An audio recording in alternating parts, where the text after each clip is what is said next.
All right, I think we are live. So welcome everyone to another Matt Maran Motoring live stream here on the Matt Maran Motoring YouTube channel. I think we're live. I don't know, it was kind of glitching there for a second.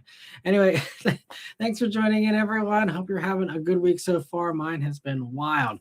But like all the other usual live streams, we're going to go for an hour for this midweek live here. I'll give priority answering to those members with the green usernames, as well as all the super chats and super thanks, all that. And if you'd also like to get the priority answering, you can always become a member there with the link in the description. And let me see. I see we have Nicholas, Kevin, and Chad so far that have stopped by. And we'll see if a few more people will trickle in here. But I see Nicholas says, hey, everyone, spots this week were a Suzuki Jimny on Mexican plates and a first-gen NSX. That's awesome. And it's always fun to see the vehicles from South America and Mexico that come in.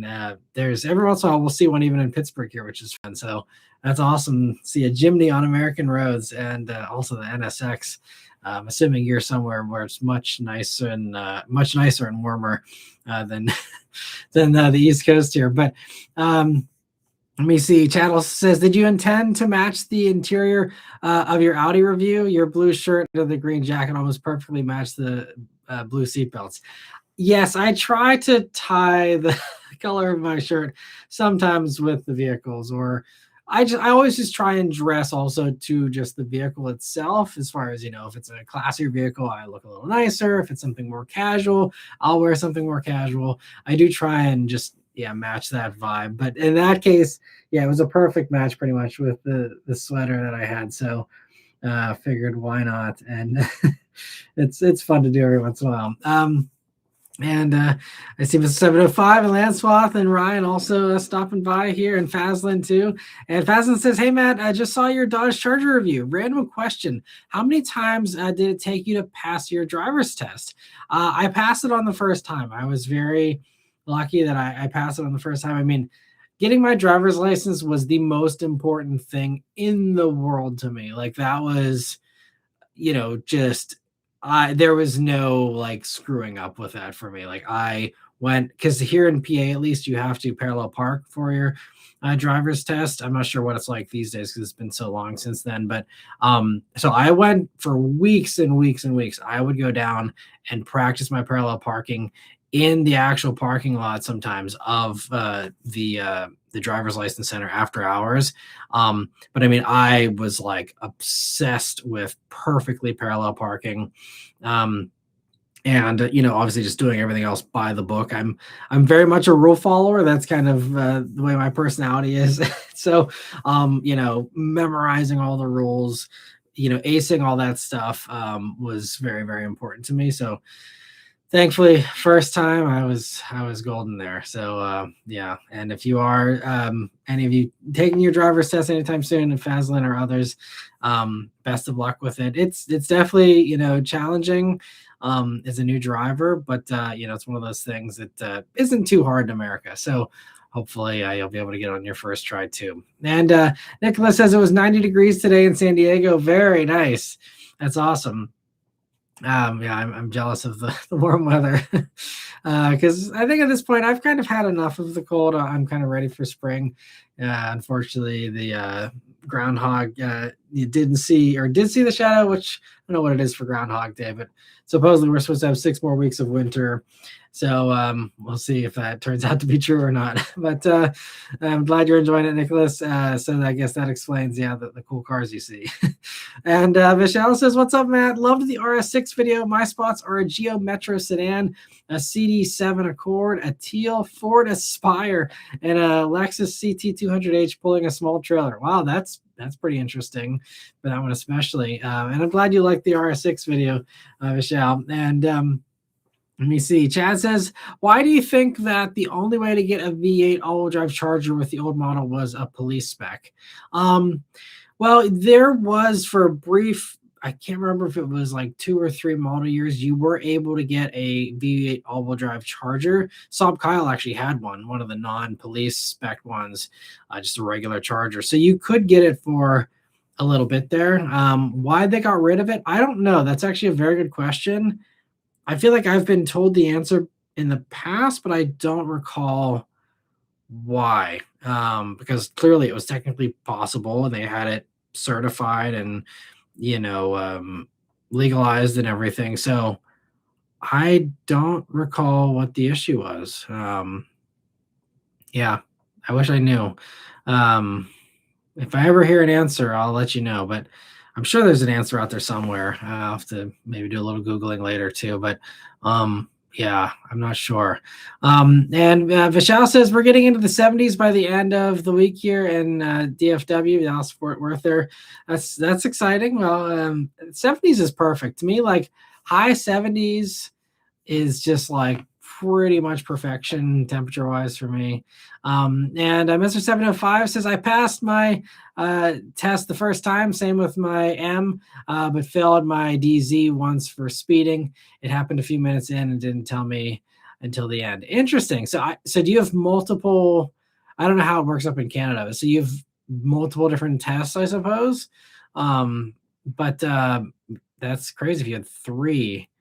I'm curious what the levels are here. I thought it was just the same kind of thing of like a permit and then a license, but maybe it's different. Let me know. Then Raphael says, I made it to a Wednesday stream. Thanks for stopping by. I appreciate it, Raphael. Hope you're doing well. And Luke says, I've missed the last few streams. I've been getting up pretty early for work. All good. I totally get it. You got to make sure you take care of yourself. We'll still be here, and so it's all good. But thanks for stopping by here, Luke, and hope you're doing well. And Vishal says, working late tonight, but I will still have your stream going in the background. Thank you for that. Also passed my test the second time. First time I had some grumpy instructor who was looking to fail me. That sucks. Yeah, thankfully I got lucky, I guess, too, with just having a pretty chill instructor. And it all went off without a hitch. And Bear's saying hi. So how's it going? Thanks for stopping by. And I guess while we're waiting for more comments to load here, I alluded at the beginning of my live, just little personal anecdote here. I had a crazy 48 hours. I feel like my luck has got to be like really insane right now because I had a water leak. About on Monday. Just got that fixed yesterday. So I had a water leak we had to fix. I got a flat tire in one of the press cars. I have a Mazda CX-70 right now. That got a flat tire.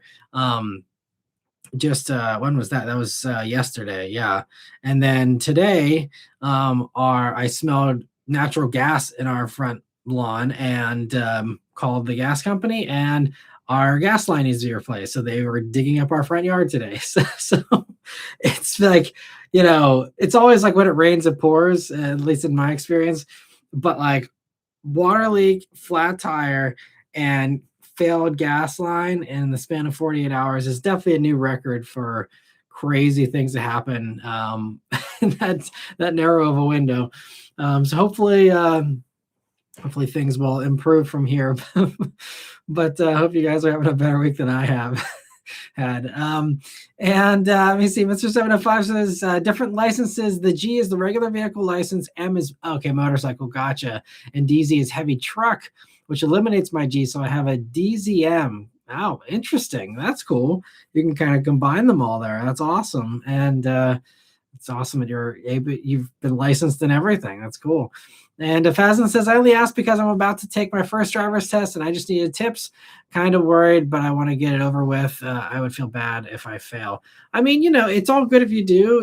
Plenty of people do. My sister, I think, did the first time, same kind of thing of like she just had me an instructor the first go around. As far as tips, I think it's really just, I don't know with yours, because for me, I think it was just a driving test. The written thing was just in the permit part of the test, that was like 6 months prior or whatever. But just obviously make sure you know all the rules and make sure you've had plenty of practice with actual driving for the driving part of the test. So that should cover it. I don't think there's really any other tips I can give. It's really just one of the things of just practice, and also as best as you can, if you're someone who gets nervous, with someone in the passenger seat and worrying about someone like judging you and stuff, just try and kind of put it out of your mind. I mean, the good thing with a car too is you don't have to like look at the instructor. You are, eyes on the road. You're looking in your mirrors or whatever. But just try and block out that they're even there. just drive perfectly, as best you can. And I think that's really all you got to worry about. But yeah, it's one of those things lots of people have to take it a few times. No shame if that's the way it goes. Again, it all comes down to the instructor you get and just even the environment that you're in. Certain areas you're testing and could be a little bit harder, or you could have someone throw you a curveball, someone cut you off, or do something that you end up having to compromise with what you're doing, or make a split-second decision kind of thing. There's all kinds of things. So yeah, don't be too hard on yourself if you gotta try it again too. And let me see. Lancelot says, back in the day, I passed my test on the first try. Congrats, Lancelot. That's awesome. And Chad says, I passed my driving test the first time as well. However, he made me redo the 3-point turn because I had an old Chevy Nova, basically an old Corolla. It was so small, it did the 3-point in a single U-turn. Nice. That's awesome. Well, yeah, that certainly makes it easy, even if they did make you do it again. And Stratus Edge, thanks for stopping by. Luke says, my tub didn't drain last week when it was real cold. Put some rubbing alcohol in the drain, and it drained after about 20 minutes. Someone at work backed into my work truck, so I'm in a spare. Man, all right. So maybe, is it like maybe there's some weird witchy stuff going on here with everyone's having bad luck. There's also in the other side of Pittsburgh, apparently there has been, I don't know if there was like a truck that had metal shavings that fell out or what, but like there's been like 20 plus cars on the highway that all got flat tires here in the past few days from whatever this stuff supposedly was on the road that like no one noticed or realized until 20 plus cars had already gotten flat tires. Mine was just a regular screw, so it wasn't anything related to that. But yeah, I don't know. It's just weird bad luck this week, I guess. I don't know. Well, I'm sorry to hear about your bad luck as well, Luke, and hope your truck gets fixed soon and the drain keeps on working. Michelle says, I did my road test in the Passat that I'm driving now. Kind of cool to drive a car that holds that kind of history. My brother also did his road test in his car too, or in this car too. Nice. Yeah, that's always kind of, one of those core memories and a very important milestone for sure. And Luke says, I hate being in a spare sleeper. The mattress is different. The buttons are different. It's like living in someone else's studio apartment. Oh, yeah. Okay. So I didn't realize. Okay, for some reason I thought it was maybe like your personal truck or something, but if it's your work, like your work truck there, that would be that not ideal. I'm sure you've got like all your little stuff customized and like your seat set up the way you like and all that stuff too. So I'm sure that's no fun. And you're doing a lot of miles and sleeping and all that. Yeah, that's gotta be rough. So sorry to hear that, Luke. And let me see. Andre says, my wife is in the market for an HRV. Any thoughts on it being her first new car purchase? HRV is really solid. It's that naturally aspirated Honda motor, so you shouldn't have any of the reliability issues that the turbo Hondas have. It's not quick, but for getting around, it does that just fine. It's really plush inside. I've always been impressed with the interior. The space utilization that they do in that is really good. I mean, really, it's just, I wish there was a hybrid version and I wish it wasn't quite as slow as it is. But aside from those two things, HRV is a great choice in that segment. And it's one of my favorites still too. I mean, there's some other good stuff for sure, but if she's got her heart set on an HRV, I think that's a great choice, and I hope it treats you well if that's what you guys end up going with. And I did do a review of an HRV, so they haven't really changed much in the past several years. So if you want to hear all my thoughts, deep dive on the HRV, I think we actually even did an interior review with Beth. So if you want to hear my wife's thoughts on that interior, if your wife would like to hear that, it was one of the ones where Beth and I did that together, and so I might give you some good insights there too. But I definitely check those out if you're interested. But good luck with the purchase if you decide to pursue that.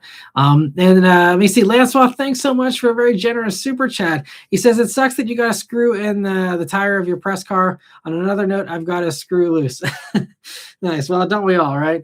But yeah, I mean, at least it was the press car, and I mean, it's kind of funny because I didn't film. I filmed the rolling kind of shot that you guys see in the videos as B-roll. Those were already filmed, but I hadn't filmed my driving things. I like to do that at the end of my week-long loan, especially because that'll be my week with video, and I like saving all of that until the end of the week to, give my download. So that one I will just be sitting in the car stationary because it has the spare on it. But I don't want to be driving on the spare very much because it doesn't sound very good and you don't have very much grip there. And also another little sidebar with that, Mazda's roadside assistance definitely needs some work, because I called them to have them change put the spare on because I was like, I don't want to screw anything up and I don't want to, I'm just going to let them do it their way. And that way I'm not, get in trouble if I mess something up on this, brand new press car. And I called them and this was at like 1 o'clock in the afternoon and they said, okay, yeah, we'll get it figured out. And they just passed it off to AAA. So AAA was working on it supposedly. And then 2.5 hours went by after they had told me, okay, someone will be out within the hour. Sounds good. Then 2.5 hours go by. I mean, it was in my driveway. So it wasn't like I was in a big hurry to get it fixed, but like, I was also doing this as kind of like a secret shopper, kind of like, let's test it out and see how it is. And like 2.5 hours in, I called them. I'm like, is there any updates? They're like, oh, it looks like the person we selected to come out to you declined the job. We'll start looking into someone else. So like I needed to call them to let them know, or for them to like look into it and be like, oh, hey, look at that. That's not getting answered. Let's, work. So then they had to get another person. And then even that took several hours. So it was 5 hours from calling roadside assistance to actually getting help. I don't know if they deprioritized me because I told them the car is in my driveway. And so therefore I wasn't, on the side of the road, but I don't know because I didn't like drive that point home with them. I mean, maybe they just flagged it as like low priority or something. I have no clue how that all works, but if I had been on the side of the road for 5 hours, I would have been livid. I mean, that's completely unacceptable if that's the way it is for everybody. I know they outsource to AAA, but clearly they shouldn't outsource to AAA if like that's, the experience that they're giving, Mazda customers, and that's, got Mazda's, connection with it. I'm sure they're not the only ones. So I'm not going to beat up on Mazda. I mean, I will include it in my week with video, but I'm sure they're not the only ones because I'm sure most of these roadside things, they don't have their own custom team. It's, just calling a tow truck, that's local or something. I mean, there's a few brands I think where they have their own, but typically it's, everyone just goes through AAA or whatever. So I don't know. Maybe it was just everyone was slammed yesterday with all these people getting flat tires. I don't know what happened, but that was kind of crazy. But yeah, thank you so much again, Lancelot, for the super chat. And let me see here. Stratus says, anyone see the Car and Driver article regarding the automatic WRX in the Epstein files? No, I didn't see that. That's kind of a curveball. I'll have to look into that. I've been following all that stuff, but I didn't like dive into them myself, but interesting about the WRX. I'll have to look into that. Thanks for the heads up. And let me see. Slam Sedan, thanks for stopping by. It's been a while since we've seen you. Hope you're doing okay. It says, how you been? Hope all is well. Yeah, been a crazy week this week, but otherwise, it's doing okay as best as we can in modern times with the chaos going on in the world. But hope you're doing okay. And thanks so much again for stopping by. And Mr. 705 says, I looked at 2022 Nissan Frontier this weekend to trade my 21 CRV, but we couldn't agree on numbers. Hopefully something happens down the road. Gotcha. That's a bummer when that happens. But yeah, always another fish in the sea, right? So no worries. Hopefully something works out.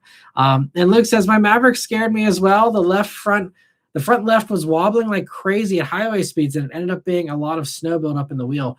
I've been hearing people that were experiencing that and not knowing what was going on. And that's absolutely, yeah. If you think about it, it's like another wheel weight. If you look at, when you get your wheels mounted and balanced, they have those little weights on them. And if you have packed snow, it might not seem that heavy, but if it doesn't, get shot out, if it's spinning and that's extra centrifugal force, it's like you have another wheel weight there because it's, so much mass. And I mean, water's, not light either. So, I mean, it very much just completely throws off the balance of your tire. So it's absolutely very important to, make sure that your wheels are, cleaned off as best as you can whenever you're driving. And it's also important, if you're in the snow and you don't know this already, to kick away those like mounds of snow that collect behind your tire, because otherwise those keep your tire really cold and it never warms up. You have worse grip, and so you always want to make sure you're knocking that stuff off too. And Chad says Slate was on Jay Leno's Garage. They personalized it with his branding, and it was really cool. Yeah, I saw the thumbnail. I didn't get a chance to watch the video yet, but yeah, Jay gets, I mean, he's awesome. I have nothing against Jay Leno, but like he gets these first drives before, all these, even before Motor Trend, Car and Driver, like any of those. I mean, I think they know that, he's not going to actually review it. It's just kind of a nice little drive. And, he says a few things, but it's, I don't think he's super critical typically, So I'm sure it's, kind of a nice softball for the car companies to bring stuff by, and great exposure. But yeah, it's like he gets to drive everything like 6 months before everybody else, even the big dogs. So it's kind of crazy, but yeah, I'm looking forward to watching the video. And Bobby says another 5,000 kilometers on my 25 RS3 so far. The tires are great, and everyone loves getting hot pizza so fast. I bet. Never had a faster pizza delivery, I'm sure, than getting it from you. That's awesome, and glad. Hopefully, it's a lot of fun and fragrant miles as well for you. And Michelle says this is partly why I'm not a fan of low profile tires and huge wheels. Give me the sidewall. Yeah, as far as flats go, I mean, like with the Mazda, it was just a screw right in the middle of it. But yeah, sometimes you can have, especially if you're hitting potholes and that gives you the flat. Yeah, that's definitely where you want to have the bigger sidewall there in the wintertime for sure. And I loved having big sidewalls. That's what I loved about even the Bullet. It had a pretty nice thick sidewall for a sporty car, and definitely a little bit of extra peace of mind there. And let me see. A book's asking, what do I think of the new Toyota 3-row SUV? Well, I mean, we've just seen the one, I guess, 2 teaser pictures so far, the light bar in the back, and then the 3 rows of stuff, from the 3rd row there or whatever. So I mean, it looks very much, like we'd expect, very typical Toyota stuff in my opinion. So yeah, I'm not able to say anything more about that one because I am under embargo in regards to that. So I can talk about the teasers, but I can't give you any real insight beyond the surface level stuff. You can see in the pictures yourself. But you will be finding out more about that pretty soon, I will say. So stay tuned for that. And let me see. Strauss Edge says Jay Leno recently featured, the Slate, and nice to finally see something from them after a quiet few months. Yeah, and I mean, it sounds like too, someone else, just I think it was an article that was written or something where it sounds like they're still trying to find a way to sell it in the $20,000 range, at least something under 30, even without a tax credit. And I hope they do, because I think that's very important to do it, because as much as, there's some people who might be excited about the electric thing, I think that, it's more important that it undercuts Maverick, because otherwise there'll be people who are like, no, I don't need to go electric that much, or they'd rather go have gas and they'll just go get a Maverick. So I think it's important that also, Maverick has, the screen, it has power windows, all these other things that the Slate is again doing without. So they need to undercut Maverick. Like that is top priority, and not just a little bit, like they need to significantly undercut Maverick. I mean, thankfully for them, Maverick has gone up in price, so it's not going to be quite as big of a challenge to undercut as it was maybe a few years ago. But I'm a little nervous about the price. I love the idea of it, but it's got to be cheap. It's like if it's not cheap, then it's dead on arrival. As much as I think it's a fantastic idea, and there's a few people who would like something simpler, I guess, than a Maverick, but most people, it's, how much stuff do I get for my dollar? And if Maverick is going to be the better choice for people, and it's, not much more, no one's going to go for the Slate with, no dealer network, no, support, really, and an unknown brand as far as what happens with parts availability and things like that. There's a lot of unknowns, and so that's why like they're gonna also have to undercut for that reason of you're going up against a Ford that's gas powered, that has a bunch of stuff, that has four doors, that has a giant dealer network that's been around for 100 years. I mean, it's a lot of stuff to go up against. I'm still pulling for them, but I really hope they can get some really good pricing. Because I mean, it just sucks that the tax credit, which I don't think they were probably counting on, but the tax credit, not having that is really a big blow for them. Because I think with the tax credit, you can have a nice profit margin on it and really undercut Maverick. But without that, it's going to be an uphill battle. So we'll see what happens. And Jordan, thanks so much for being a member for 28 months now. I really appreciate it. He says, is there any data and feedback for first-time drivers and buyers for EVs, Tesla, Toyota Prius, etc. at the DMV? If so, where does that data go? So as far as if you're asking about data on first-time EV buyers, that wouldn't be going through the DMV necessarily. That would be more so you'd be getting that kind of stuff from car manufacturers and in the more market research firms that kind of compile that kind of data and analyze that stuff. So if you have a specific question about what first time EV buyers and drivers, how many of them stick with an EV, how many of them go back to gas, what their satisfaction level is. There's stuff out there about those data points.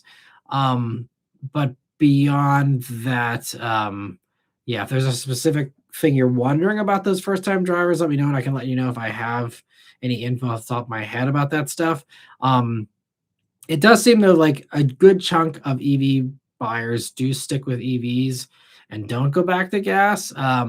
There's been cherry picked data that suggests otherwise, but the big picture that I've seen is, and what I've heard from manufacturers is that these, once you're in that EV ecosystem and you've been sold on that, and you have the charger in your house, all that stuff, you get used to that convenience factor, and you don't want to have to go to the gas station anymore. You don't want to have to mess with oil changes and all this extra servicing and stuff.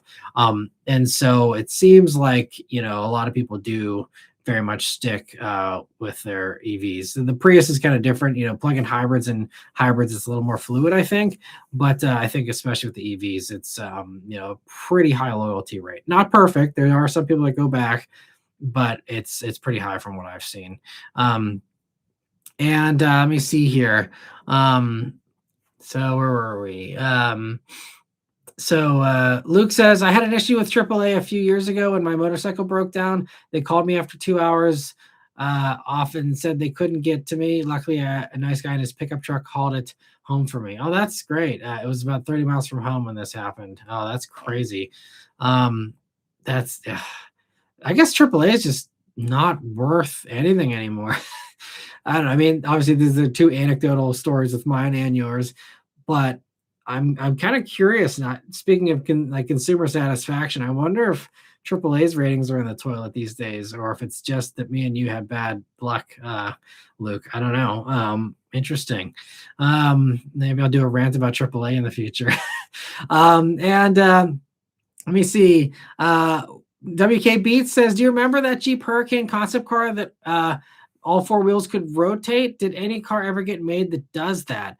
I don't recall the Jeep Hurricane, but as far as the four wheels that rotate, I mean, there are multiple EVs now that can do the tank turn thing. The Mercedes G-Wagon, the electric G-Wagon, that'll do a tank turn, as does the Rivian. I think the newest version of the R1T and the R1S also does the tank turn. I feel like, well, I know there's a few in China, a few of the Chinese EVs, they spin insanely fast because they have 1,000 horsepower. So I mean, there's real videos that have gone viral of these things just and I'm like, how is the person staying conscious that's in that thing? But yeah, but as far as American stuff, yeah, I believe G-Wagon, Rivian might be the only two. I don't think the Lucid Gravity can, but for some reason, I'm thinking that that was discussed for that, but I'm not totally sure. But I've seen the G-Wagon do it. Actually, the Straight Pipes had a funny Instagram reel where they they did the, like, 180 in it, and I commented and I was like, great, just the thing we need to further amp up our road rage, because Yuri like did like a 180 and then like flipped off Jacob filming behind him there. So yeah, there's a few that can totally do that. I've never done it myself, but it seems like it's very fun. I get very motion sick on spinning rides at amusement parks and stuff. So maybe that'd be something I would try once on an empty stomach, but that's about it.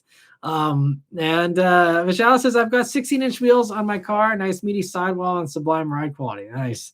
You're doing it right. And Raphael says, the day I've been waiting for, Saturday, I'll pay off the Camry with 45,000 miles. She has a lot of life left. That's awesome. Congrats on paying that off here. And that's an awesome achievement. And enjoy the savings of pocketing that car payment here. And yeah, that's awesome. And let me see. Chad says Slate also has right to repair built in, which helps separate them. Interesting. Yeah, I'm kind of, that'll be interesting to see how that also evolves with EVs. Because obviously, like, it's more complicated now, but if we are a few years down the road, and there's ways to maybe have, like, I don't know, AI or something, be able to like plug in a computer and have it like diagnose and like automatically fix stuff that you would normally have to take to the dealer to do. And it takes like no technical knowledge, unlike current flashing things you can kind of do sometimes on your own laptop. But as far as like, I mean, some of that stuff, if you're talking about high voltage components, like, at least, I don't know, I feel like that would be kind of sketchy to let people do. So I'm sure there's still some limitations, and that's kind of the thing I'm a little worried about with servicing for Slate. Because, like, for example, like the junction box issue that's been happening, in the Mach-E's and in the Ioniqs from Hyundai, like that is like a core component that, one, is hard to get to, and two, is a physical thing you need to swap out, and it's you're again disconnecting high voltage components and stuff. So like, not stuff you could have someone do. Like, that is something where you actually need to have a qualified professional doing that stuff. And I mean, maybe in 10 years everyone will be swapping high voltage stuff, like it's an air intake. But for now, I think that's the kind of stuff that if that goes wrong in a Slate, what do you do? I mean, maybe they'd let you, go to a different shop, but then does that shop know how to do that stuff? Maybe a place that specializes in EVs, but those are very rare. So it's going to be a little tricky. I'm kind of curious if there's any way for them to retrofit Slate with gas. I mean, obviously, you guys know I'm a big, proponent of electrifying stuff and getting to that point, as quickly as we reasonably can. But I think, especially for what Slate's going for, putting a little, hamster wheel of a motor under the hood of that thing, I think would probably, at least as an option. I think this is why Scout is so brilliant with the way they're approaching things. Is like, okay, we have a full EV, but we also have a range extender. And I remember I was at the launch and the reveal of the Scouts, and I was expecting just the electric ones, and that would have been cool. But then whenever I'm sitting there in the stands and they're like, and a range extender gas, I was like, bingo. It was like ding ding ding ding ding, like you won the Price is Right. Like, that's what the bells and whistles going off in my head whenever they announced that range extender. And that reveal was, when was that, 2023, 2024? I mean, that was back when EVs were still pretty hot, and we weren't reading all these doom and gloom headlines and everyone trying to tank EVs like it's their life depended on it or something. But but I think that was really smart of Scout, and I just, it'd be nice to see Slate figure out even a range extender, even if they still have the battery and they still want to do it fully electric. If there was some way to, since they do all this customization and accessorizing, maybe there's a way to put some kind of, motor in the truck bed or something. I don't know. Just do something else to help it to, be a little cheaper. I don't know. But Lance wants to ask you about TFL's sponsor Recurrent. I don't know anything about Recurrent. I always see that they say they're sponsored by them. I've never looked into it myself. I don't even know what they do. Let me know if you know and you want to talk about it. Let me know, and I can give you my thoughts, but I don't know anything about that company, unfortunately. And Jordan, thank you so much for a super chat. He says Toyota is the king of hybrid tech. Years and years of the Prius. I'm going to say it, but Ford needs to partner.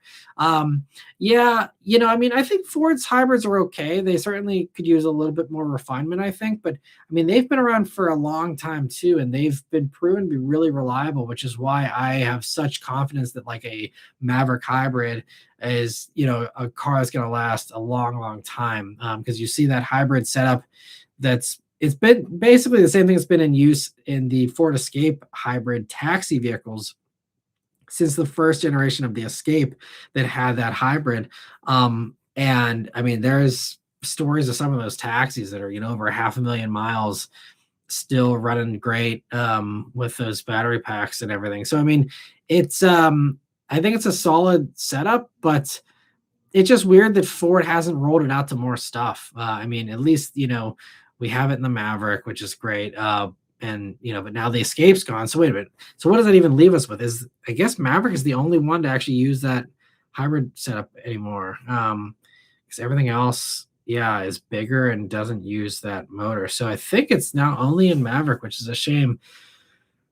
But I think that's that would have been a good thing to even throw into the Ranger as an option. I mean, any of these things, because I think it's a solid setup. But I mean, I don't know if Toyota's going to want to give it away or license it or whatever. I think it's a huge edge for them. And I was just seeing there was a headline today that Volkswagen's really mad they don't have hybrids, and their dealers are just so pissed off. They don't have trucks, they don't have hybrids. And Toyota's got both, and this is why. I mean, even the Toyota stock I just saw, and this the past couple of months here has just taken off. I think obviously Toyota is already the largest car company in the world, but I think their lead is definitely going to keep expanding with all the fantastic stuff they're doing. But whether they are interested in partnering up, I don't know. I think especially with the plug-in hybrids, I know sometimes there's supply constrained, so I don't think they would want to hurt that component. But maybe they would for the regular hybrids. I'm not sure. That's a good question. I mean, they have partnered with Mazda, but they own part of Mazda, so that's why the Mazda CX-50, for example, gets the hybrid setup from the RAV4. So it would probably have to be a company that they, have some kind of stake in. Same thing, like, they have a stake in Subaru. That's why Subaru got to use the electrical bits, for their hybrid system, even though they did their system differently and used their own engine and their own all-wheel drive system. The electrical stuff is still, from Toyota there. So unless Ford wants to sell part of the company to Toyota, I don't know if that partnership is going to happen. And it'd be fun though, because I think Toyota's hybrid stuff's great. And let me see here. So Chad says there's a guy I follow on Instagram that pulls up on people waiting for AAA and others and helps them for free. Most times the person states it'd be hours until help arrived. Wow. Okay, so I guess this is pretty common. Thanks for sharing that, Chad. Man, what is going on with AAA? That sounds like a real good business opportunity. If AAA is not going to do a good job anymore, someone else that can come in and establish a nationwide network of tow trucks sounds like a pretty tall order. But if you could do that and actually have decent service, sounds like you might be on your way to ousting AAA as the go-to roadside assistance thing. Crazy. And Nightbreaker says, when you say a qualified professional, do you mean someone like Scotty Kilmer? Absolutely not. That's exactly the wrong person. Man, oh Scotty, I don't know. I haven't checked in on him recently. I wonder what he's ranting about these days. Anyway, Chibuka says, I'm kind of disappointed in the Slate's range for its battery size. I'm a little foggy on what was the range. They may also change that, as they get closer to production. I know it's not a ton of range, but it's it's supposed to be cheap. So that you're kind of limited with that. But if the efficiency just isn't there, then that is unfortunate. I didn't know we actually had a whole lot of details on that stuff yet. So I'll have to look into that if that stuff's out there. Maybe it's in the Jay Leno video. So I'll have to check it out. And Michelle says, did you see the Ram CEO said the Dakota needs to be a real truck at 40 grand? Otherwise, or already will be close to the full-size Ram pricing, I think.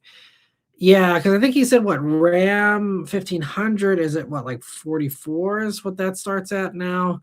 And so he says, yeah, it's got to be 40 or under. Yeah, I mean, honestly, for the mid-size segment in general, this is kind of the struggle with all of them. I think you don't really get a mid-sized truck to save money necessarily. It seems like it's just people who just want this smaller truck for whatever reason, whether it's garage ability or it's just easier parking or what, or just you like the way a Tacoma is versus a Tundra or whatever. I don't know, but I mean, that's been kind of one of my struggles. If you watch some of my pickup truck reviews in the past few years, like even Ranger, I said this is the problem with Ranger because Ranger is pretty close to F-150.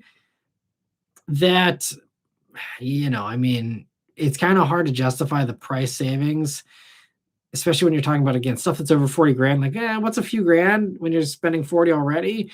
Especially if you're getting way more space, a huge back seat, a much bigger truck, it's more usable, more powerful. There's a lot of reasons why the full size ones sell as well as they do, and they sell in such high volumes that it's really hard to undercut them, even within the same company, just because you have volume on your side. And I mean, this goes for any product, but when you have volume on your side, I mean, it makes you almost, undefeatable because it's just there's no way to really come in unless you can match that volume to come in and try and undercut. Because at the end of the day, they're just going to have that efficiency so down pat with those, higher sellers. So yeah, I think there will be some people who, again, I mean, they sell a ton of Tacomas and stuff, so maybe some of those people would go for a Ram, but especially with Ram's, reliability, worries in the past few years, I don't think you're going to get many people defecting from Toyota, because people buy Toyotas because they like that reliability and the resale and stuff. You're not going to have any of that, at least as far as the resale. I mean, who knows about the reliability? But yeah, it also comes down to how they play it. If they try and put too much motor in it, then that's going to hurt them too. I think that, and they are alluding to the idea of it being, possibly hybridized. I think, anyone who's expecting even a 6-cylinder is probably going to be disappointed. I'm pretty sure the motor that makes the most sense for that is going to be the Hurricane 4. We just saw in the Grand Cherokee. I just reviewed it in that. That'll give them best in class power, but that puts them right where they need to be. It's like 330 odd horsepower. Pretty similar amount of torque there. That's right there with everybody else. So that's why, especially because of how much that makes, how much motor that makes, how much power that motor makes. I think that's why it's almost, I would put some money down on the fact that it would be the Hurricane 4. But it could make sense to do a Pentastar V6 version if they really want to, bring the price down for people who don't need the extra power. Yeah, but I don't know. It'll be interesting to see how that plays out for them. I mean, there's some people that have been asking for a Dakota, but how many of those people are actually going to put their money where their mouth is and haven't already just gone and bought one of the competitors? Especially I think Frontier is going to be their biggest problem, because Frontier gives you that good old V6 that everyone likes. It has enough tech. It's simple. It's what I think a lot of, especially mid-sized truck buyers want, and Nissan already offers it. And they discount it already, and it's a known quantity. There's not too many curveballs as far as will it be reliable. Like that's already been proven, and that's all known. So yeah, it's gonna be an uphill battle. I hope it does well for them. I mean, because yeah, like I said, Stellantis just is not on a great path in my opinion, and I don't know if it's going to be a success. We'll see. And Jordan, thank you so much for another super chat. He says, "Why are Japan cars electric and ICE acceptable, but not Chinese EVs? Although household made in China appliances, iPhone, and Volvo parts are U.S. acceptable."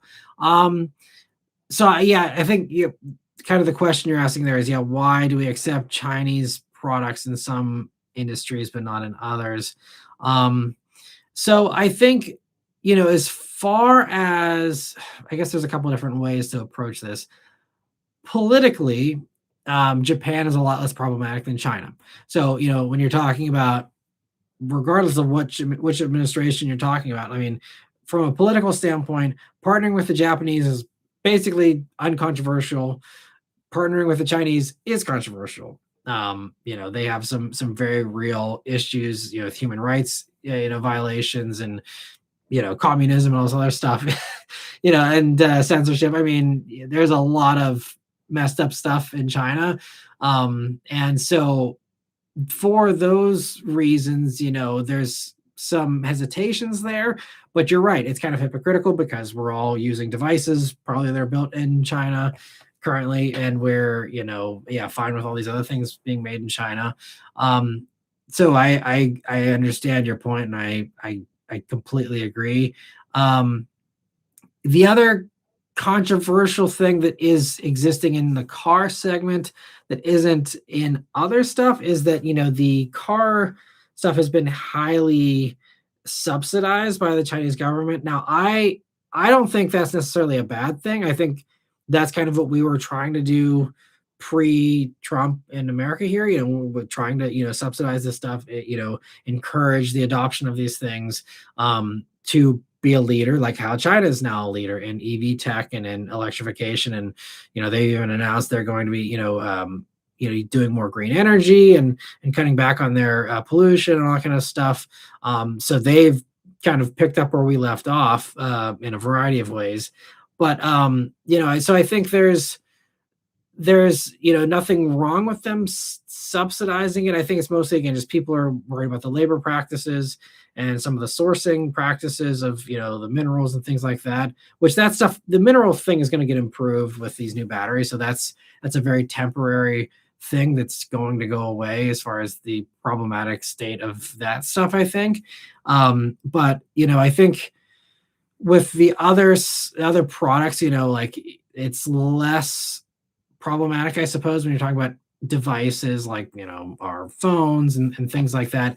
Now, there's still, questionable labor practices, but I think it's just, yeah. I mean, I can see your point. I think for some of the things are things that are also not super vital things. If we don't get dollar store trinkets anymore, it's not a matter of national security. But if like everyone buys Chinese EVs and then China decides they hate us and we have no car manufacturing infrastructure anymore, like that's a problem. So I think that's why, like we want to protect our own industries and the things that we make so that we are independent, in some form there, and able to stand on our own 2 feet if, we lose, China or some other car, brand from another country or something. But yeah, I mean, that's why, like I said in my, most recent rant about the Chinese stuff, like I'm fine with it at this point. If it comes in, we've all tried to protect, the American companies, and some of them are working hard to be competitive with the Chinese, and some of them are not. And, I think it very much is resembling the 80s with the Japanese stuff coming in and the 90s with the Korean stuff coming in. And, it takes away some of that market share from the Americans, but the Americans were, quite frankly, kind of lazy and not doing what customers, wanted and needed, and weren't putting out, the quality they needed to put out. And, we're seeing that repeat itself with Ford having record amounts of recalls, Stellantis completely just dropping any attempts to, have anything that's environmentally friendly anymore, pretty much. And just all these things are just, yeah, it's making it hard to say, oh yeah, let's protect our brands when they're kind of dropping the ball in some cases, not in all the cases. But, I think it's a free market, let them compete. And if they put out the better product, then they put out the better product. Same as, they put out the cheapest, name your product, silverware, phones, whatever the case is, and so if they're going to be the best at it, then they win, But yeah, I think that's also something that's going to just take time to change. It's also a new thing. I mean, I still have commenters that are still stuck in the 80s that hate, Korean cars and Japanese cars and only buy American and all that stuff. So there's always gonna be some people that are resistant, but I think that eventually you will see, more and more people warm up to the idea, because at the end of the day, for the consumer, the price is everything. If the price is right, most people can overlook just about anything, including whether it's electric or not. If it's cheap enough, they'll buy it. And so this is why, like, even the Fiat 500e that I have, no one was touching them. And then all of a sudden, whenever they started being basically free in Colorado and being, like mine's $130 a month, you get people like myself and others who, say, okay, yep, I'll go for that. And that's all it takes. It just takes a cheap enough price to move anything, basically, and open people's minds up to considering stuff they otherwise wouldn't maybe consider. So I think it'll happen, and it's only a matter of time, in my opinion. But so it's very much a 2025, 2026 mindset of, well, it's not acceptable to have a Chinese car, but I think that's going to change very quickly as, again, people get worn out with high prices and, subpar quality as well for many of these things too. And great question, Jordan. Great point. And I completely agree. It is very much a hypocritical stance to be buying all this Chinese stuff and then saying their cars are not going to be good. And let me see here. Where were we here? We're doing a pretty good job keeping up here tonight. I keep scrolling back thinking I missed more, but I didn't. So Theodore says, on my lunch break in the parking lot, I saw a Nissan 350Z. Couldn't tell what year it is, but still cool. Nice. Yeah, always fun to see a 350Z. I think those still look great. And Raphael says, I'm glad I haven't needed AAA for a long time. Years ago, they showed up pretty quick. Well, that's good. Yeah, it seems like they've slipped because I feel like they used to be pretty good. And Mr. 705 joking here with saying he gets 99.9% of his automotive advice from Scotty Kilmer. Yeah, that would definitely not be great.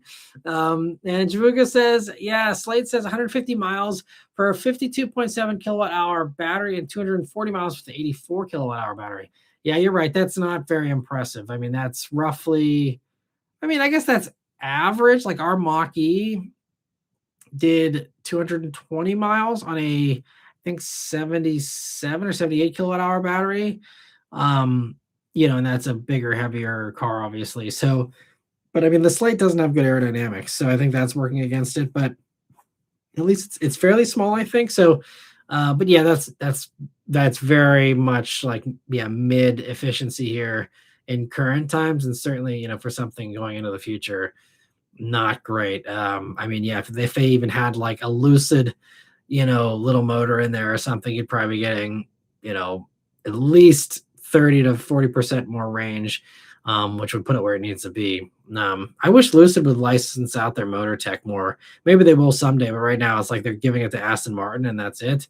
But I hope they do more because their stuff is absolutely the most advanced stuff currently.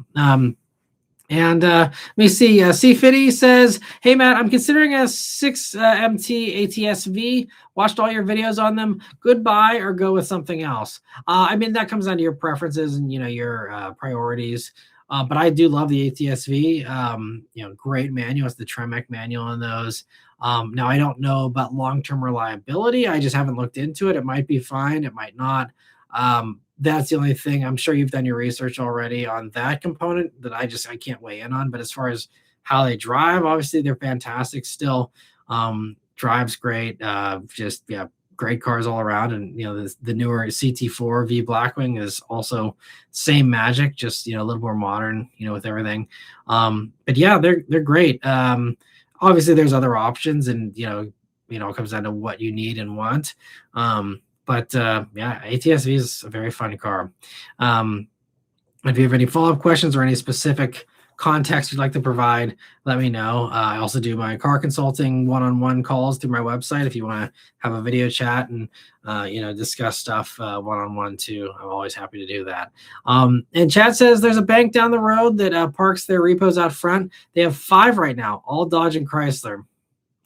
Yeah, that's not the stereotype, but man, that absolutely checks out, and it's often what you see, a lot of Dodge and Chrysler stuff, which is weird because there is a lot of those like lower credit kind of buyers that do end up going to like Mitsubishi. Some go to like Hyundai and Kia, and you probably still see a decent amount of those getting repo. But it's like, it's so many Dodges and Chryslers. It almost makes me wonder if they have super lax lending standards, like more than what's advertised or more than what's like readily known.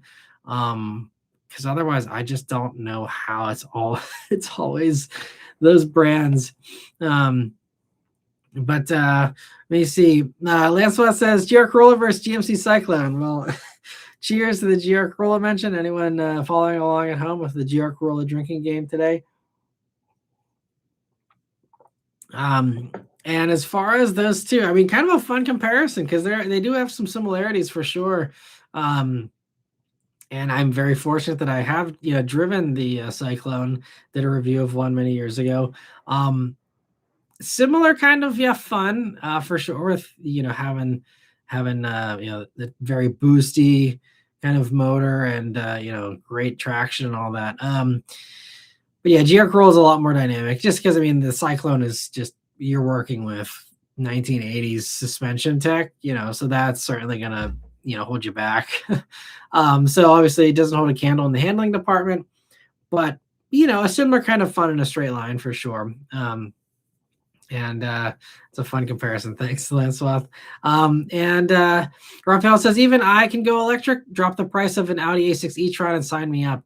Yeah, well, I think that's also why, we saw such a huge boom right before the tax credit ended, because I think a lot of people were very much, seeing these lease deals and being like, holy crap, I can get this for stupid cheap. I mean, and that's again what got us out of our Mach-E lease early was, man, these lyrics are leasing really cheap. I'm gonna, grab one of those while I can because I know that deal is not gonna last.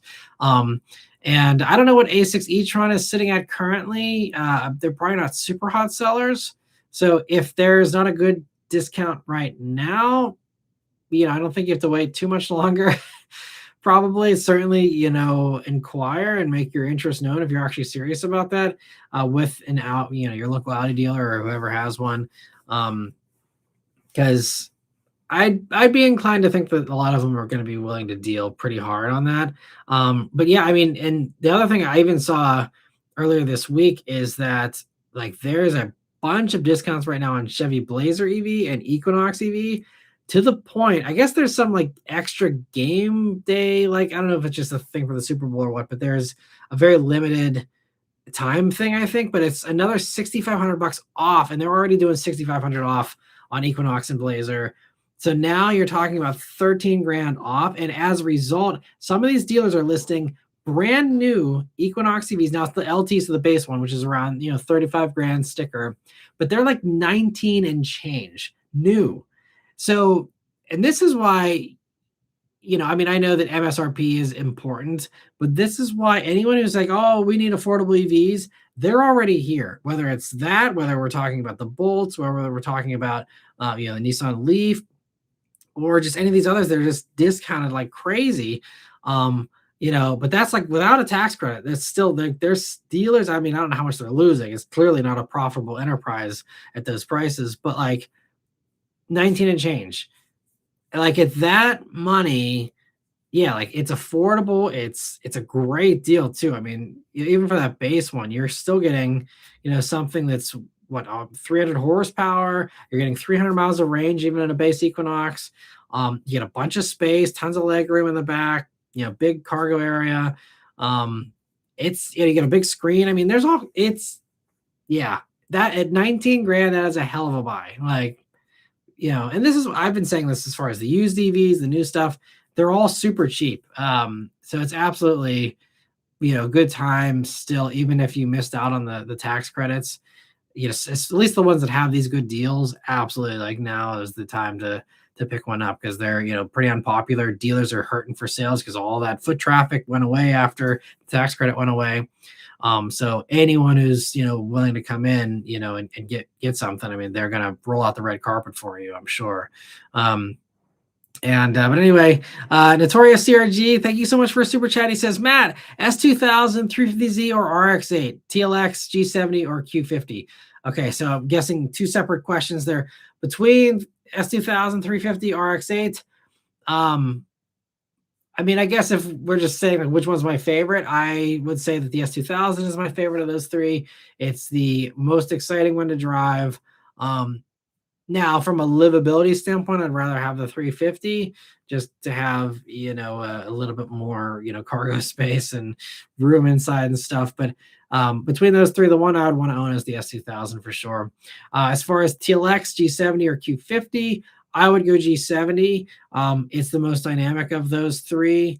It's to me the best looking one. I mean, TLX looks really good too, but just yeah, to me, I like the G70's packaging. I like that it's a little smaller than TLX. Great powertrains. Transmission is more responsive than the TLX. Q50 is fine. I don't love the infotainment in those. So for me, G70 is the way I would go with that. And thank you for the super chat as well, CRG. And let me see here. Danny's asking for my opinion on the 2.7 Chevy motor. I haven't experienced it in a Chevy truck. I did experience the 2.7 in the Cadillac CT4V non-Blackwing. It runs that 2.7. I mean, it was a little bit of a, I wouldn't even say coarse, because coarse is too harsh of a word, but it's a little more noisy than some of the more smooth engines out there. I don't think it's bad, at least in the Cadillac. Now whether it's up to the job of hauling around a Silverado, well, I don't know, because I haven't experienced it. It seems like most people that buy Chevy trucks are going for the V8s anyway. So yeah, I don't have any info on them, honestly, or any experience to really give you a good opinion, unfortunately. Sorry about that, Danny. And Darnell goes 100% GR Corolla compared to the Cyclone there. And Sebastian says, any update on the Toyota Stout? I just saw, I think it was Carbuzz, maybe someone reported this week that someone asked Toyota about the Stout. And I think they basically said the consensus I saw was that they're happy to just let Ford have it with the Maverick currently. I think they were kind of just saying it's not the right time. I have to look into it more. And I will be around some Toyota executives in the near future. So that's something I can kind of put a feeler out there and see what the deal is there. And if I can get any info. But from what I've seen, it seems like they're thinking about it, but they're not in a hurry to rush something out. And I mean, the Santa Cruz, now I don't think it's confirmed yet, but there's rumors that is going away. And it never sold as well as Maverick. And so that means that just having a competitor to the Maverick isn't enough, at least if you want to have decent, strong sales. So you need to do it well, and you need to do it right. And I think Toyota has the capability for sure to do that, but that just takes time, and that takes, a lot of thought to, how do we package this? How do we price this? What is our angle here? How do we, improve? I mean, I think with Toyota, they have the advantage of just having that reliability with their name. They can put out a clone, but it's a Toyota, so people assume it'll be, more reliable, and that'll help them to maybe do better. But they need to make sure that they do it as well as the Maverick or better. It sounds like GM is also still possibly working on something, but I don't know. But let me see. Chiboga, thank you so much for a super chat as well. They're asking, what is the difference between the Equinox and the Blazer EVs? Do you have a preference? So Equinox is a front-wheel drive based version of the Ultium platform. The Blazer is a rear-wheel drive based version of the Ultium platform. Now both of them are available with all-wheel drive, but it's a bigger battery pack in the Blazer. The Blazer is also just bigger. That's a mid-sized SUV as far as the dimensions go, versus Equinox is competing in the compact class. So it's just, same as any other, compact versus mid-size kind of differences there. It's like RAV4 versus Highlander kind of thing. So I think that personally between the two, I actually like the Equinox better, not only because I think it's a better value, because you basically get the same stuff as Blazer, And the thing with Blazer is it's just unfortunately very poor space utilization. You have this big vehicle, but the dashboard is like half a football field. I mean, it is super long. You can serve dinner on the dashboard of a Chevy Blazer EV. I mean, it's just ridiculous. Although it was just the way they did the styling, but like styling should not have been that high of a priority that they compromise all this interior space. So like the back seat in a Blazer EV is barely any bigger than Equinox EV, in my opinion. Cargo space is a little bigger, but not life-changing differences. So like for me, Equinox EV is the way to go between the two. Again, because it's also cheaper and it again gives you all the same stuff. And if you want to load it up, like you can get Equinox EV with Super Cruise, you can get it again with all-wheel drive, and you get more power in Blazer as well. But 300 horsepower is fine in these things. If you want something sporty, there is the Blazer, EVSS and others, which are also dirt cheap right now because no one wants those either, it seems. But if you're just looking for something and 300 horsepower is enough for you, which it should be, especially with the instant electric punch, yeah, Equinox is absolutely the way I would go. And also Notorious, thank you so much for another super chat. He says, how has the Lyric been? I was considering a Blazer and ZDX after the EV6 GT, but reviewers and other people keep bringing up the GM connection. I like the ZDX. I really love our Lyric. Now, if you missed it, I did do a video at the end of last year about the 7 complaints we had with it. Ours was just not very good build quality. Others have been better. In every Lyric press car I've had, I had the Lyric V, I had the regular Lyric. They've all been fine. It's just ours was clearly a Friday car that, the workers were just over it that week, I guess, and just didn't put things together as well as they should have for some of the stuff. But the car itself is fantastic. It drives great. It handles great. It's super comfortable. We love the Lyric. And, build quality issues aside, I mean, if we get the right buyout price, I mean, there's a chance that we do actually just keep it after the lease period because we do actually really like it that much. And as far as the ZDX, I personally think the ZDX is one of the least compelling ones because it's Acura money, or at least on the surface. Again, no one's actually paying sticker, but the ZDX just had like worse window switches than like a Honda Civic. They just really phoned in ZDX. I mean, they knew it was only going to be a 2 model year car, so I guess they thought, why bother to try on this? So they didn't. It's not Acura levels of interior, and it's actually worse than Blazer, I think, honestly, or maybe equivalent to Blazer if we're being more generous, I guess. But I don't love the ZDX, for that reason. I think if you're going to go for, if you just want, CarPlay or whatever, with those, I think that Prologue is the better way to go. And you can still get a Prologue new. I mean, I guess there's a few ZDXs still floating around, but they're basically mostly all used at this point that you'd be, picking from. Versus Prologue is new. It has CarPlay, and the Prologue interior, honestly, is pretty similar levels of niceness. Now, I will say, actually, we have a friend who has a ZDX, and they very much enjoy theirs. So, again, everyone likes different things, and everyone has different levels of what's acceptable and what's not. I mean, they got a killer deal on theirs too, so I don't think they had, insanely high standards for interior quality at that price point. Again, price fixes everything. You can have something that's questionable at 60 grand, but once it's 35 or something, okay, well, now this makes sense. So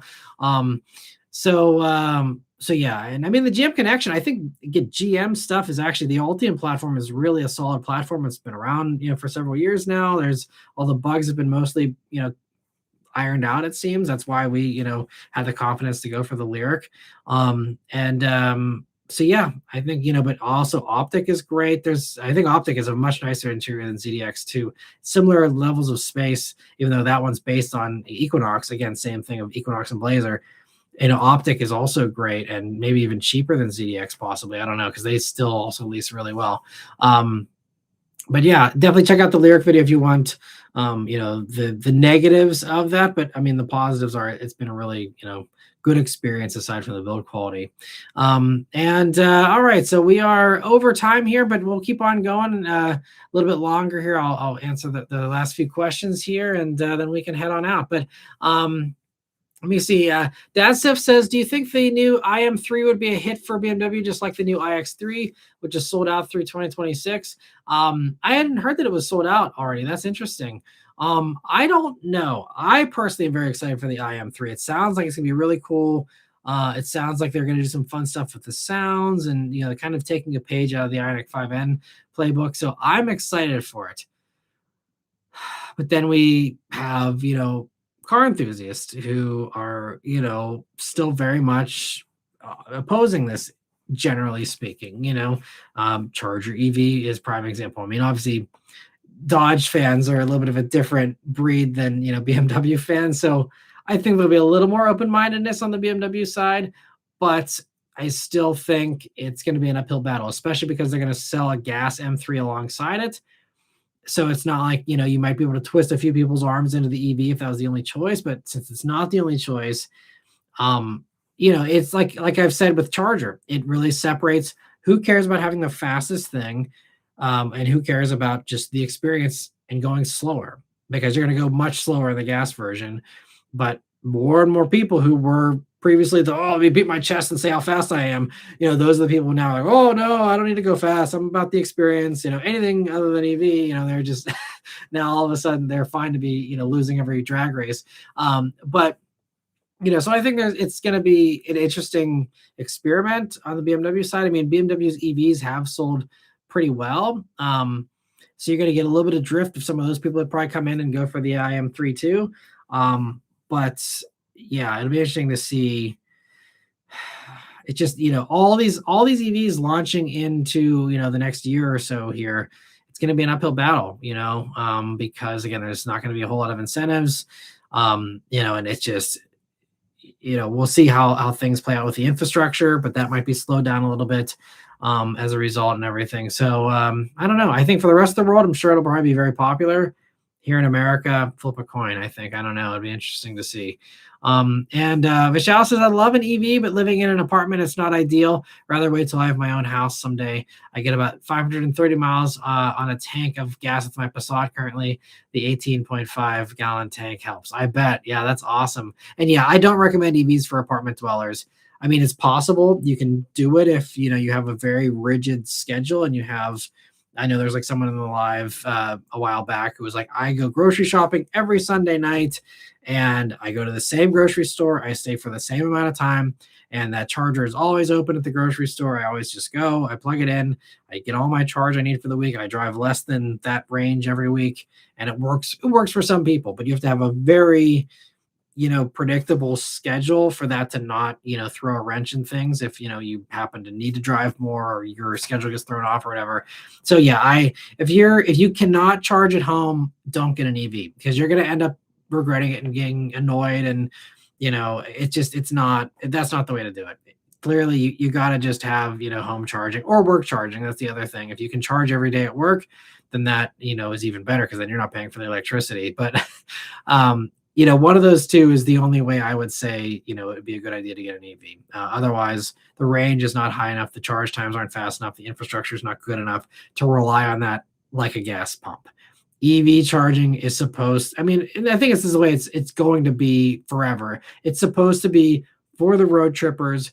It's supposed to be, a very fringe case thing where you ever actually need it. I can count on one hand how many times I've fast charged the Lyric. Same goes for our Mach-E. It's something we never do. And I think they said like 90% of EV owners don't fast charge. So it's, that's the one thing people always who are on the outside of the ownership experience. I was like, oh, well, the charging infrastructure sucks. It's like, well, yeah, you shouldn't be using it anyway. If you're doing EV ownership right, in my opinion, because otherwise you're just making it hard on yourself. So you got the right idea, Vishal, for sure. And Chad says, do you predict any cool car commercials for the Super Bowl? I don't know of any myself. I guess there's one they just said was coming for the Jeep Cherokee. I usually do eye rolls at most of these car commercials. I do think the Jeep commercial last year with Harrison Ford was very good, actually. But I don't even recall the other ones. They're very forgettable. Nothing that really stands out as exciting to me. I probably won't even watch the Super Bowl this year because I'm going to be busy when it's going on. But yeah, I'll be curious if there's anything actually notable this year. And I'm curious if you guys have any predictions for Super Bowl ads for cars. And C50 says ATSV is one of the contenders for my next weekend backroad car. If you were going to buy one weekend Canyon car for 50 grand or less, what would you pick? If it were me and all I was worried about was just a fun Canyon car, I'd be in a Jaguar F-Type. That would be my pick. I mean, it's not the best handling car of the bunch. So again, if you really want a lot of grip and all that, F-Type is fun and it's sporty, but it's a kind of a more of a blend of GT and sport. But that would be what I would have if it was 50 grand or less for the budget. A used F-Type, you can get a decent one for that price. That would totally be the way I'd go. You can almost you can get into like a higher mileage LC500 for mid 50s now. That would also be a way I would probably be pulled towards. But if you're looking for something a little more intense as far as Canyon cars goes, I mean, I also still love the Mustangs, and if I didn't have to get rid of the Bullet, I wouldn't have. And I think the Bullet is a great Canyon car. Any S550 Mustang, especially, is still a really good value, but also S650. You can get some nice deals on even brand new S650s now. I think that with the performance, the handling package on it or whatever, especially with the manual, I mean, that's a great car too still. So I think that could be another solid pick. If you want something a little bit smaller, a little bit lighter, stuff like that, I think, like Supra. I love Supra. I think Supra could be, it's a little twitchy. So on a Canyon, if you're pushing it hard, you better know what you're doing. I would just, make sure you have plenty of experience with that car's handling limits because it can bite back. That makes it thrilling though to some people. So, it comes down to your preferences there. But Supra manual definitely, I don't know if they're under 50 yet. If they are, even the automatic, I mean, it's a ZF 8-speed. It's fantastic. I'd happily drive an automatic Supra. So that's another one. If you want drop top, I'd say, you can get the Z4 even M40i version or whatever for, same kind of money. But that's probably all of the top ones. I mean, also, GR Corolla. I know you're talking about Cadillac, so I'm guessing you want something a little bit bigger and, nicer. But I love GR Corolla to death. And if I was just buying a car for myself, that would absolutely be, the first place I would be spending my money if I had 50 grand to burn right now. So, that's all the ones I would probably go for. I mean, there's other really good Canyon stuff too. I mean, there's Type R, you could probably even get a lightly used Integra Type S now, 50 grand or less. Those are certainly worth considering too. So yeah, that's probably all my top recommendations. I'm sorry, it's a zillion cars, but that's, that would be all the ones I'd be, thinking about if I was in your shoes. But I mean, yeah, ATSV is great. There's a ton of also old used stuff. M2 you could go for, it'd be fantastic. The prior gen M2 could be really fun. There's so much. It's a very wide net. But hopefully it helps you a little bit. Didn't overly complicate things, hopefully. But let me see. Darnell's asking if Ford put the 2.3 EcoBoost in a Maverick Lobo, that would be a modern Cyclone. Yeah, pretty much. You're right, and that would be awesome. I'd love to see that. And Michelle says, I served dinner on the dash. A Blazer is all about looks and performance, while the Equinox is the functional value-oriented one. Yeah, absolutely. And I'm glad you like the rundown there, Chibuga. And let me see. Joey says, what are some of your favorite mid-sized trucks? Ranger is one of my favorites. Tacoma's very nice too, very well done. Frontier is great for the simple thing, but if I was buying a mid-sized truck myself, I'd go for a Ridgeline, which I know most people don't think it's a real truck or whatever, but it does most of the truck stuff, and it's far more comfortable and practical. So I would be in a Ridgeline if I had to have a truck. If it couldn't be Ridgeline, it'd probably be Maverick. But if I had to do something body on frame, I'd probably be in a Ranger. And let me see. So Darnell says, I'd take a used S550 with MagnaRide and active exhaust over S650 with normal parts. Makes it such a great cruiser. Yeah, absolutely. MagnaRide was great, and the active exhaust is great in the Bullet. I love that. And especially you can get a Mach 1 if you're, a C50. You're looking, for at Mustangs, go for the Mach 1 because then you get the Tremec manual. I don't know what GT350s are going for anymore, but if you can get one of those under 50, that would be really sweet too.